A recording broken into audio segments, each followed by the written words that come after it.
والصلاة والسلام على أفضل الرسل وسيد الأنبياء والمرسلين وعلى آله وصحبه أجمعين. أما بعد فأعوذ بالله السميع العليم من الشيطان الرجيم. بسم الله الرحمن الرحيم. عن عائشة رضي الله تعالى عنها قالت: قال رسول الله صلى الله عليه وسلم يوما: يا عائش، هذا جبريل يقرئك السلام. فقلت: وعليه السلام ورحمة الله وبركاته. ترى ما لا أرى تريد رسول الله صلى الله عليه وسلم. وعن أنس بن مالك رضي الله تعالى عنه سمعت رسول الله صلى الله عليه وسلم يقول: فضل عائشة على النساء كفضل السريد على سائر الطعام، أو كما قال عليه السلام. ام المؤمنین سیدہ عائشہ صدیقہ رضی اللہ تعالی عنہا سے روایت ہے، فرماتی ہیں رسول اکرم نور مجسم صلی اللہ علیہ وسلم نے ایک دن ارشاد فرمایا: اے عائشہ، یہ جبریل ہے، یقرئک السلام. اے عائشہ، یہ سید الملائکہ جبریل ہیں جو تجھے سلام کہتے ہیں. فقلت، حضرت عائشہ صدیقہ فرماتی ہیں میں نے عرض کی: وعلیہ السلام ورحمۃ اللہ وبرکاتہ. جبریل امین پر بھی سلامتی ہو اور اللہ تعالیٰ کی رحمت اور اس کی برکت.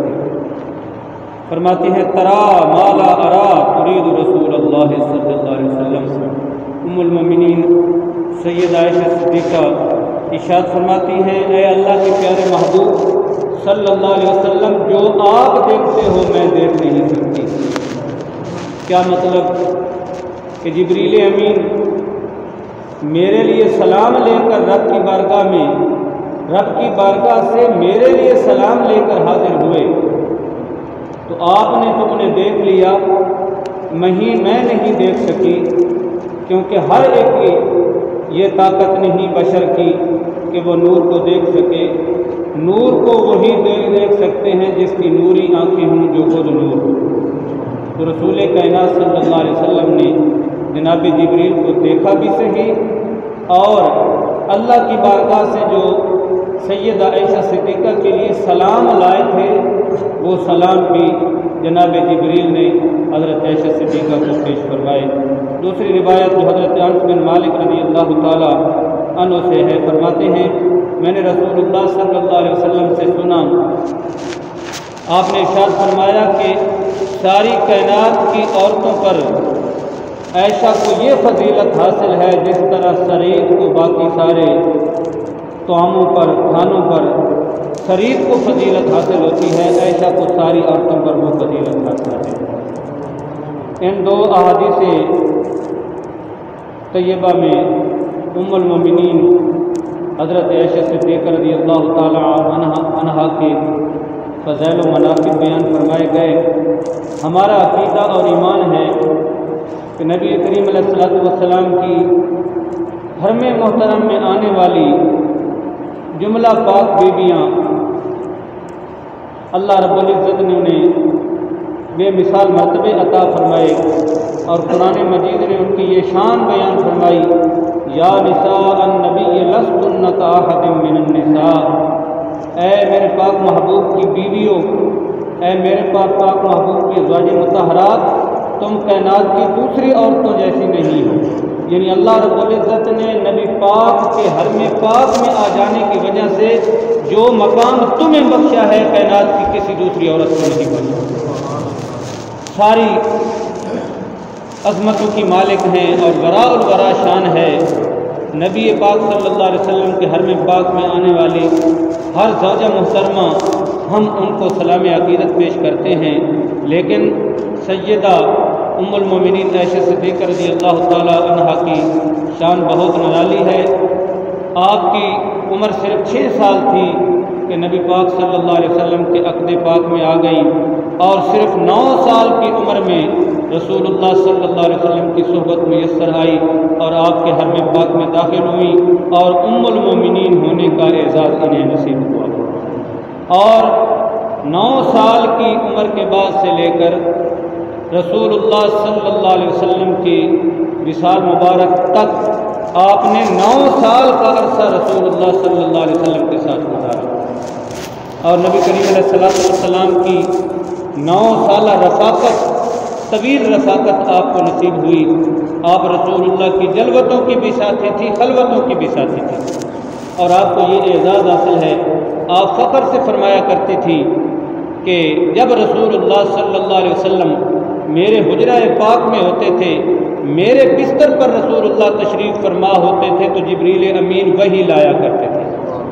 یہ اعزاز کسی اور زوجہ مطہرہ کو نصیب نہیں ہوا، یہ اعزاز صرف اور صرف سیدہ عائشہ صدیقہ کا تھا کہ آپ کے بستر پر رسول اللہ صلی اللہ علیہ وسلم پر وحی الہی نازل ہوا کرتی تھی۔ اور آپ فرمایا کرتی ہیں کہ رسول اللہ صلی اللہ علیہ وسلم کا آخری مرض الوفات میں جب آپ ایام علالت میں مبتلا تھے تو تمام ازواج مطہرات سے اجازت لے کر آپ نے حضرت عائشہ صدیقہ کے حجرہ پاک کو رونق بخشی، اور آپ نے ایام علالت جو تھے عمر کے آخری مقدس نورانی دن وہ حضرت عائشہ صدیقہ کے حجرے میں گزارے، اور آپ کا وصال پر ملال اور آپ کا انتقال جو ہوا وہ بھی حضرت سیدہ عائشہ صدیقہ کی گود مبارک میں ہوا، اور آپ کی مزار مقدس اس حجرہ پاک میں بنی جس حجرہ پاک میں حضرت عائشہ صدیقہ رضی اللہ تعالی عنہا تشریف فرماتی، جہاں آج گنبد خضرا ہے، اور ان پوری کائنات کے مسلمان عاشقان رسول اس گنبد کی خضرا کی زیارت کے لیے تشریف لے جاتے ہیں، اور رسول اللہ صلی اللہ علیہ وسلم کی بارگاہ میں اپنے دکھوں کا حل چاہتے ہیں، اپنے غموں کی داستان سناتے ہیں، یہاں صبح و شام نوری آ کر سلام عقیدت پیش کرتے ہیں۔ وہ حجرہ پاک حضرت عائشہ صدیقہ کا تھا، جہاں آج گنبد خضرا جو ہے وہ موجود ہے، اور کائنات کے سارے مسلمان وہاں حاضری دیتے ہیں۔ 9 سالہ رفاقت میں آپ نے کیا کچھ پایا، بڑا فیضان نبوت آپ نے حاصل کیا۔ آپ نے 2210 احادیث رسول اللہ صلی اللہ علیہ وسلم سے روایت فرمائی۔ یہ عورتوں میں سے سب سے زیادہ رسول اللہ کی احادیث کو روایت کرنے والی آپ کی زوجہ مطہرہ، آپ کی رفیقہ حیات حضرت عائشہ صدیقہ رضی اللہ تعالی عنہا ہیں، اور علم کا ایک وافر خزانہ رسول اللہ صلی اللہ علیہ وسلم کے ساتھ رہتے ہوئے آپ نے حاصل کیا۔ حضرت ابو موسیٰ اشعری رضی اللہ تعالی عنہ روایت فرماتے ہیں کہ جب صحابہ کسی مسئلے میں الجھ جاتے، کوئی فقہی مسئلہ، کوئی دقیق مسئلہ، جب صحابہ مل بیٹھ کر حل نہ کر پاتے تو بالآخر فیصلہ ہوتا کہ در عائشہ پر چلے جائیں، تو صحابہ کرام رضوان اللہ تعالی علیہم اجمعین حضرت عائشہ صدیقہ کے دروازے پر دستک دیتے۔ حضرت ابو موسیٰ اشعری فرماتے ہیں کہ جب کبھی بھی کوئی دقیق مسئلہ لے کر سیدہ عائشہ پاک کی بارگاہ میں حاضر ہوئے تو آپ نے ضرور اس کا کوئی نہ کوئی حل نکالا۔ اور حضرت موسیٰ بن طلحہ رضی اللہ تعالی عنہ کی روایت ہے، آپ فرماتے ہیں کہ ما رأیت احدا افصح من عائشہ، میں نے ام المومنین عائشہ صدیقہ سے بڑھ کر کوئی فصیح و بلیغ عورت نہیں دیکھی۔ اللہ تعالیٰ نے آپ کو فصاحت عطا فرمائی، بلاغت عطا فرمائی، جود و سخا، زہد و تقوی، اور خاص کر فہم قرآن و سنت میں اللہ رب العزت نے آپ کو بلند مقام عطا فرمایا تھا، آپ کو علمی وجاہت بھی عطا فرمائی تھی۔ حضرت سیدہ عائشہ صدیقہ رضی اللہ تعالی عنہا منگل کی رات 17 رمضان مبارک کو اس جہان فانی سے آپ نے کوچ فرمایا، اور آپ کی وصیت تھی کہ مجھے رات ہی میں دفن کر دیا جائے۔ تو یوں 17 رمضان مبارک منگل کی رات کو سن 57 ہجری میں مدینہ الرسول مدینہ منورہ میں آپ کا انتقال ہوا، اور آپ کی نماز جنازہ صحابی رسول حضرت ابو ہریرہ رضی اللہ تعالیٰ عنہ نے پڑھائی، اور جنت البقیع میں آپ کو دفن کر دیا گیا۔ ساری زندگی عبادت، زہد اور تقوی میں گزاری، اور خاص کر رسول اللہ صلی اللہ علیہ وسلم کی جو صحبت انہیں میسر رہی، قریب مصطفیٰ ہے کوئی مزے یہ لوٹتا ہے کوئی بشر سمجھا انہیں لاکھوں نے لیکن حقیقت آشنا ہے کوئی۔ تو وہ حقیقت شناس تھی، مزاج شناس رسول تھی، اور اسرار نبوت سے واقف تھی۔ 17 رمضان مبارک کو آپ کا انتقال ہوا اور جنت البقیع میں دفن ہوئی۔ اللہ تعالیٰ آپ کی قبر مبارک پر کروڑہا رحمت نازل فرمائے، اور ان کے فیضان سے ہمیں بھی بہرہ ور فرمائے۔